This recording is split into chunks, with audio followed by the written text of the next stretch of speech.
can't believe England have got through. And I'm sure that despite what the players were saying afterwards, in that, we never give up, we never give in, and that's true. But I'm sure there's some of them who can't believe they've got through either, because Sweden was so much better than us in the first half. Could have been more than 2-0 up. We were quite fortunate through a combination of last-ditch block from Leah Williamson and a good save from Hannah Hampton, not going in 4-0 down at half-time, which really would have been, which would not have been recoverable, obviously. And then having made that comeback after the subs and had that flurry, that few minutes where we got the goals back, and then we had a great chance in the last minute of normal time where Agyemang squared it to Russo, and Russo took a touch and kind of took it back into the defender, and had the shot got blocked. Where if she'd taken it the other side, she could have won it in the last minute. The extra time was excruciating. We hung on for dear life. There were bodies everywhere. Sweden were getting so many set pieces. Hampton was coming for everything and punching the ball, punching her own players. Lucy Bronze strapping her own thigh. Like Williamson goes down with her ankle. It was just, I was sure that Sweden were going to eventually knock one of these free kicks or corners in. And then we get to that penalty shootout. We were, I was chatting to Ali and George throughout the game on WhatsApp, and Ali just kept posting in capital letters "Lifeline" during the penalty shootout. We had 2 or 3 that we wasted. And somehow Sweden contrived to miss the penalties. Hampton did save a couple, fair play to her, but Sweden blazed a few over the bar. The goalkeeper, having saved 3 penalties, and he has the opportunity to win the penalty shootout, puts it over the bar. Just the whole thing was just absolutely ludicrous. An amazing sort of roller coaster. And as you said, Robyn, in your post-match little video on socials last night, the motto of the tournament, the summit of emotions, really did it did sum it all up last night. There was a funny moment for me early doors when, right at the start of the game, when Sweden got their first goal. I was still making dinner. I watched it at home last night, and it'd taken a little bit longer than I'd anticipated, so I just didn't have it quite ready for kickoff. And I just heard, I had it on in the TV, I had it on the TV in the front room, and I was in the kitchen, and I could just hear your voice. I knew a goal had happened, and I could sort of sense, without being able to really hear the words, I could kind of sense that it was Sweden. You weren't quite as excited as you would have been if it was an England goal in the first 90 seconds. So I was concerned, and I ran back into the living room to see the replay of Carter and Walsh giving the ball away. But that just did set the tone. It was a really, really concerning first half performance from England. And I'm getting some vibes at the moment of similar feeling to last summer during the men's Euros, where we scraped through 2 or 3 games, really. There was the Bellingham overhead kick against Slovakia in the last minute, the penalty shootout against Switzerland, and these sort of things, they happen, and you get a big boost from them psychologically because you feel like we've escaped and we've done it, we've got the heart, and we've dug deep. But the concern is that there's an underlying problem, that we're just not quite at it, and then when we do come up eventually, potentially against the same opponents in the final, if we were to get there in Spain, that we would fall short. But we have to kind of cross that bridge if and when we get to it. But just wow, what a night. Definitely familiar feeling from the sort of England men's team for sure. But at half time, I was very clear. I was speaking to Rachel, obviously, and I said, I just can't see this happening, because it's this Sweden team. They don't concede, really, and also Sweden are just playing so well. They look like they've executed this game plan. And we had Jill Scott on at half time talking to Joe Curry, pitch side, and I know Jill Scott, you kind of take it with a pinch of salt a bit, saying, because she's obviously going to be very positive, but she said that old cliche, 2-0's a funny scoreline, and they've missed a few chances.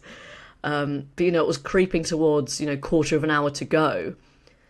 Chloe Kelly comes on and delivers 2 incredible balls. Lucy Bronze to the back post gets the first one, and then Agyemang I think, she's kind of dubbed the agent of chaos almost, isn't she? And it clearly that's her role to come on. But Kathryn, I think we need to give her a bit more credit, don't we? I think she's a bit more than just, she's clearly very physical and pacey. But she took that chance beautifully, didn't she? She showed real composure at a time where there wasn't much going on at that point.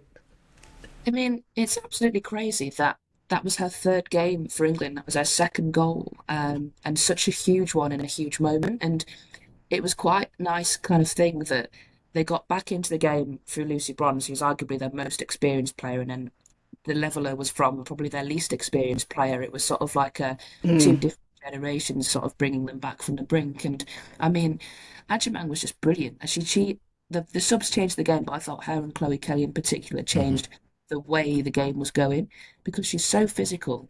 And that's what we needed in the box. We needed somebody to just go in there and rough people up a little bit, I think.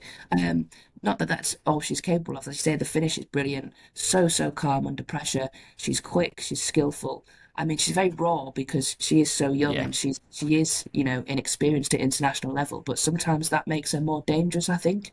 And I mean, the celebration was great as well. She actually spoke to us a while ago and she said she doesn't really like celebrating because she sort of thinks it's a bit cringe. But obviously, in the moment, she just kind of, loved it. And she was brilliant. I mean, I was a little bit concerned when she was on a yellow card at one point because we know kind of the way she plays. She's not just going to she's not the type of player to sort of step back. And I was thinking, oh, please do not get a yellow card. She was clattering around, wasn't she? Like, I really thought she might go a few times. The referee was a bit strange last night as well. She was a bit inconsistent in terms of she had a shocker, I think. Yeah. She kept running into players, the referee. I think she took like 3 players out and didn't give a drop ball. It was weird. But I was just glad that, they got through without getting another yellow card. And I think they are now wiped. So she'll be okay going forward. And it's weird with Agyemang because she's the player that it sounds like, from what we've seen, she's only going to come on if we need a goal. So it's the player you don't want to have to bring on, but it's the player that you want on most if you need a goal. I do think there is an argument, and we might discuss it more when we do the Italy preview, that because Italy play 3-5-2 and Sarina Wiegman switched to a 3-5-2 last night, and it seemed to work quite well with Agyemang and Russo playing together, there is an argument to say she could play in that 3-5-2 from the start of the game, but whether we see it or not, I don't know. There was a great moment with Agyemang where the referee inexplicably gave us a goal kick after, I think it was Walsh had clearly headed the ball behind. And the camera cut to Agyemang and she just gave this brilliant side eyes to one of her teammates of got away with that one, didn't we? And then the ref did it again a bit later when I think it was one of our corners we hit the bar from a corner, and then they gave a corner rather than a goal kick. And the Swedish defenders and goal were rightly going absolutely mental at the ref. But I think a lot of the attention post match, and rightly, there are quite a few individuals who are getting a lot of praise. Hampton did her bit brilliantly. Saving penalties and just coming for crosses with blood pouring from her nose. It's going to be an iconic image, isn't it? Oh, absolutely. And Bronze, the sheer will and energy and just commitment that Lucy Bronze showed last night, just very literally sticking her head where it hurts and strapping up her own thigh, was that's incredible stuff. And that penalty and that celebration was just an iconic moment. But I do think Chloe Kelly actually is the chief architect of our eventual success last night. The 2 balls that she puts in for the 2 goals, superb. And she takes the penalty that if she misses, we're out. That's kind of been forgotten in all of the chaos around it. She had a huge pressure penalty, stuck to her technique and put it firmly in the side netting. Even if the keeper had gone the right way, I don't think she would have saved that one. So I'd be very interested to see whether she comes into the reckoning for a starting place in the next game. But I think without her, we're out last night. Oh, totally. No, her contribution was amazing, and it was great to hear her sound just so happy after the match. She was just joyous, like everyone else was, of course. Before we get to that penalty shootout, because I think we should sort of dive deeper into that, I think we should talk about Lucy Bronze, because it was like she just said, "Not today," didn't she? You know, she basically said, "No, we're not going out. We're not going home now." So she got her goal. Honestly, I cannot believe she was still making those lung-busting runs still after nearing penalty shootout. How is she so fit? Incredible. And yeah, it just summed it up when she knew she was going to get a boot to the face, and it was proper like, I don't know if you remember, Dave. I think it was one of those ill-fated tournaments. I can't even remember what game it was, but John Terry kind of he was like on the floor and he tried to sort of head a shot away for.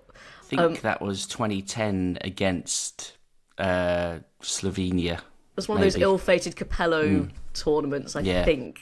But it was like that. And I've already seen sort of AI-generated images of her alongside Terry Butcher with the head bandage and all that. And then, you've got Hannah Hampton with I don't think it is. They don't use tampons, do they? But that's what everyone keeps saying they are. It's the ultimate indignity for a bleeding nose. But the correct shape, of course. So, maybe it is. So many these images are going to be seen just forever and ever. And then, yes, the penalty shootout, so many poor penalties, and mainly from England players. I wasn't that jazzed about Lauren James taking one. I've seen, she took one. You called it, Kathryn, yeah. You did, yeah, no, you're absolutely right. She took a very similar one against Chelsea. She's just a bit too casual, but she wasn't the only one, was she? It's just those... Falk obviously was great, and she had the old water bottle, didn't she, with the instructions on. But a lot of those just weren't enough in the corner, were they? I thought that about the water bottle, and I thought, I don't know how many penalties I've seen those England players take, because quite a lot of them were off the pitch. Obviously, Greenwood and Kelly had taken it in the shootout before, and we discussed it, but Clinton, and some of the others that took penalties, I was like, how do they have the data? Where has it come from? Hampton actually said after the game, when the goalkeeper stepped up, she was like, the first thing I thought was, well, God, we don't have any data on where she puts the penalties, so it's all down to me. There was a few poor ones, and I think all I can imagine is Lauren James must score a lot in training, because I don't know what it is. There's some players that Vivian Miedemar, I don't think any of her 100 goals, I think it might have been Dave that mentioned it, have been from the penalty spot. Sometimes players that score brilliant goals just aren't very good at penalties for whatever reason. But even Alex Greenwood, who's really reliable from the spot, did a terrible penalty as well. It was like it caught on. So James missed, and then I think it was Beth Mead next, wasn't it? And then Greenwood, and you think, God, it's catching, they're all missing, and it's like maybe the pressure of, and it reminded me a little bit of the Euros final, which we lost on penalties in the men's competition against Italy after Rashford missed. It was like Sancho and Saka. It was sort of like almost it caught on because of the pressure of the people missing before. And we've had good penalty shootouts under Wiegman previously, but last night wasn't one of them. Definitely not. It just felt like, there's only so many times you can waste the opportunity that's presented to you. After the good start to the shootout with Hampton saving the first Swedish penalty, you think, right, we're in the driving seat, and then it turns, and then it turns again, and it was just, honestly, I can't remember seeing a penalty shootout like it. These days, it seems to goes the other way, in that more like you get these long shootouts where everyone's just smashing it into the corner, and it's a pressure of a different kind. There is a part of me that feels for Sweden. Like if you're a Swedish supporter or one of those players, and like the manager, as we spoke about, his last ever game, like what a way to go out. I mean, they had it in their hands on two occasions, the goalkeeper, and then I think the other player who missed was one of the more experienced members of the team as well. Was it did Jakobsen miss? I can't actually remember. But she hit the post, I think. Eriksson, that's right. Yeah. But then, the last Swedish penalty taker, I think, was one of the young... She was 18 years old. I mean, you've really got a feel for her. But I guess when you get to sudden death, it's going to have to be someone like that. Yeah, exactly. But it's just, just imagine as well, like, what are you thinking if you're... I heard Leah Williamson mention it after the game, like how horrible it was for her to sit there and have to watch it from the bench. And if you're your Sarina, what's going through her head? Like, you could see she was completely frazzled, like in her post-match interview, like in a quite nice way. She's kind of let her guard down a little bit, and she must have been all the thoughts going through her head to that penalty shootout, thinking, "Oh, right, we're out. We're definitely out now. What am I going to say? What does this mean for me? And how are we going to deal with this?" And then somehow we made it. Like, it was just in incredible moments, really. I find it quite interesting that, Robyn, you were commentating on the match, and in the thick of it, you and Rachel Brown finish, and you can't remember anything that happened. It's like you transport yourself into a different state of mind whilst you're commentating on the game.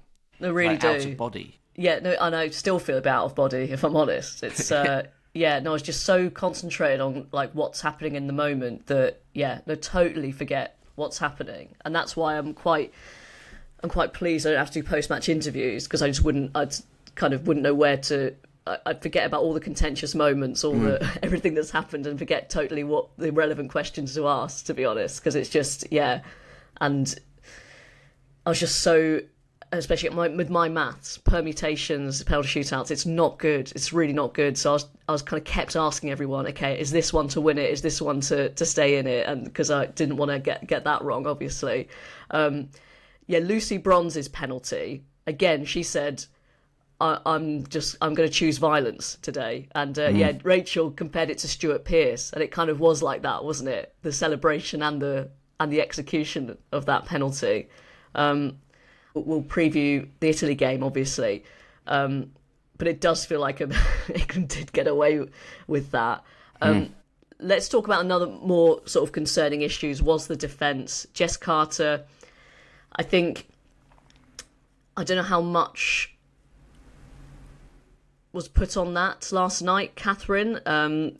Obviously, we need to be sensitive about sort of singling out a player like that, but she had a really, really tough evening, didn't she? And it's going to be quite interesting to see how she and maybe Sarina Wiegman moves forward in that sense.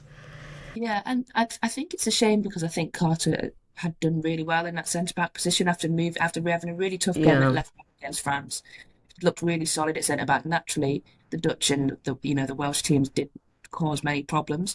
I do wonder how much of it is down to, not kind of making excuses for her, but not having that relationship with the rest of the defence. So how many games has she played at centre-back with Leah Williamson? I don't know the answer, but it can't be many. And I don't think either of them have that relationship, not like how Williamson and Millie Bright had that, some kind of brilliant understanding. And I think Millie Bright would have struggled in the same way Jess Carter did, because Millie Bright isn't any quicker. But I think we would have maybe used her aerial strength, would have been a real kind of positive, and just that understanding with Williamson and Greenwood on the left-hand side would maybe have helped. And I think, so to not make an excuse for Carter, I do think that comes into it. But I think she did recover after the two kind of mistakes. I know she did get taken off, and when it switched to a 3-5-2, we did look a little bit better defensively. But I don't know what Sarina Wiegman does now, because a lot of it, I think, will depend on whether Liam Williamson is fit. She's rolled her ankle. How quickly you can recover from that in a few days, I don't know. I think Leah kind of was a little bit cagey about it. She seemed to be hopeful that she would be all right. But if she's not able to play, I actually don't think you can take Jess Carter out of that defence, because the lack of experience would be a bit of a problem against Italy. One question, I think, is I don't really know what Maya Letizia has to do to even get a look in at centre-back, because he's the Man United captain. He's had a brilliant season. He was one of the best defenders in the WSL, and I know Sarina sees her as a right-back, but to not kind of come on last night at all in that back, that back three, that back whatever we were playing at whatever point, was surprising.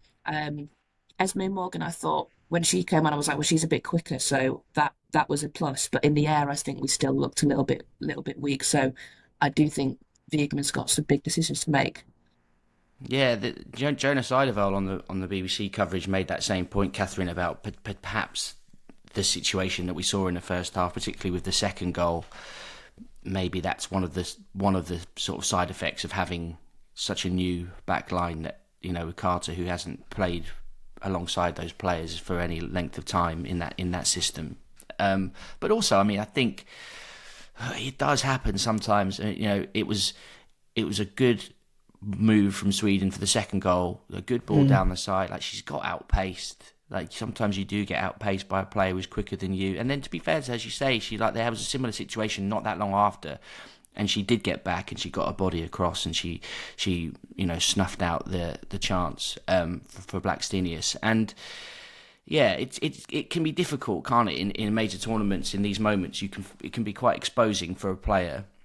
But she said, as you say, Robyn, she certainly wasn't the only player who had a poor first half. Like, England, in possession, we were so bad. We were giving the ball away a lot.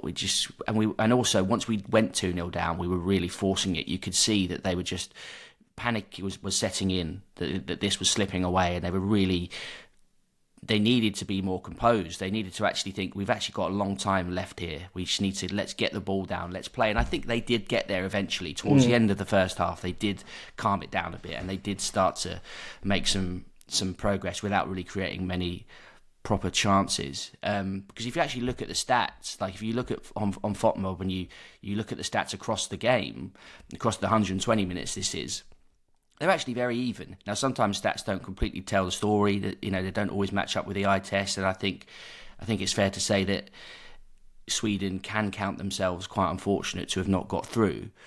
But there were large periods in the game, particularly if you look at like the momentum sort of tracker, where it was quite back and forth. Actually, both teams had spells where they were on top. England did come back into it really well. Sweden definitely had the better of the things in extra time, but it is hard to pinpoint it down to one player, I think, for that first half, because even someone like Keira Walsh, she was struggling because Sweden executed their game plan so well. They knew to just deny her any time on the ball. They were pressing really high. I guess it would be fair to say that in the first half, Wiegman was outcoached. Like, Sweden's game plan was just much better than England's. And they were much better, and they should have taken even more advantage of it. But yeah, I thought when the subs came on, I thought Esme Morgan actually did quite well when she came on. It's not an easy situation to come into when it's sort of, you're changing shape and you've not had any minutes in the tournament yet, and they all did their bit. But yeah, Leah Williamson, that is a concern. I guess the ice pack went straight on the ankle straight away. She wasn't drawn on it, was she? After the game in the interviews and stuff, she did seem like she didn't want to tempt any fate really. But I guess she'll be resting it. I noticed that she actually wasn't one of the players jumping up and down in the dressing room afterwards in the shots that have been put out. So I guess she's probably already got her feet up with the ice, maybe get some injections in it, and they'll definitely do everything they can to get her on the pitch, won't they? Oh, for sure. Except you don't want to risk that, do you? It's a difficult one, but I guess we'll get more updates on that as we headed towards the semi-final, which is in Geneva on Tuesday night against Italy, who will probably have been absolutely delighted seeing that game go into extra time and seeing just Lionesses on the deck everywhere. So yeah, they got that extra day's rest. It could all play a part, couldn't it? Shall we look at the predictions, Dave? Ali Maxwell's still storming at the top. He went for a 1-1 last night. So did I. So we both got 2 points, but I think you both predicted England wins, didn't you? So 0 points for you two, I'm afraid. But me and you, Robyn, we're actually level pegging. We've got exactly the same points. We're both ninth with 33 points going into the next 2 quarterfinals. So we've got Spain and Switzerland today, and then France, Germany on Saturday. I've gone for Spain to win very comfortably 4-1 and send the hosts home. Well, they're already home, aren't they? I don't know where they go. Send them back to their respective houses. Yeah. Yeah, I think this is going to be... I think I'm going for 3-1. I hope Switzerland get their moment. But I've just seen on the FOTMob app here that they've given Switzerland a 4% chance of winning. Still a chance. But yeah. Kathryn, I guess you're... Yeah. You'll be going with the world champions. I'm going the same as Dave. I think 4-1. I'd like Switzerland to get that goal, and I think Spain have shown that they can concede. Um, but I just think they'll have too much for them, unfortunately. Yeah, one clean sheet in 11 actually for Spain, but yeah, doesn't seem to affect them. France, Germany. But people are very down on Germany, aren't they? And yeah, I'm going to go with that 2-0 France for me. I am, for that reason, going to go against the grain and back the Germans to pull something out when perhaps it was least expected. 27% chance of winning, according to FOTMob. But yeah, I'm going to go for the French to disappoint, perhaps in a similar way to Sweden. I'm going to go for Germany to win this one 2-1. I'm going to go for another extra time, I think. So I'm going to go, did I go 1-1 or 2-2? I'm going to go 1-1. Okay, so we've got, yeah, all eventualities covered there. Yeah. I mean, yeah, it would be so France if they didn't make it through against this very dodgy Germany side, wouldn't it? It would be, yeah, absolute peak. But yes, if you want to get involved, all the links for FOTMob, the Prediction League, if you feel like you can topple Ali Maxwell as we head into the final stages, yeah, get involved. And also, yeah, just have a look at the beautiful momentum map they have on there of that game from last night. It's just it's a sight to behold. England against Sweden. We'll continue our recovery here on the England pod, Lionesses edition, and we'll be back ahead of that big semi-final against Italy on Tuesday.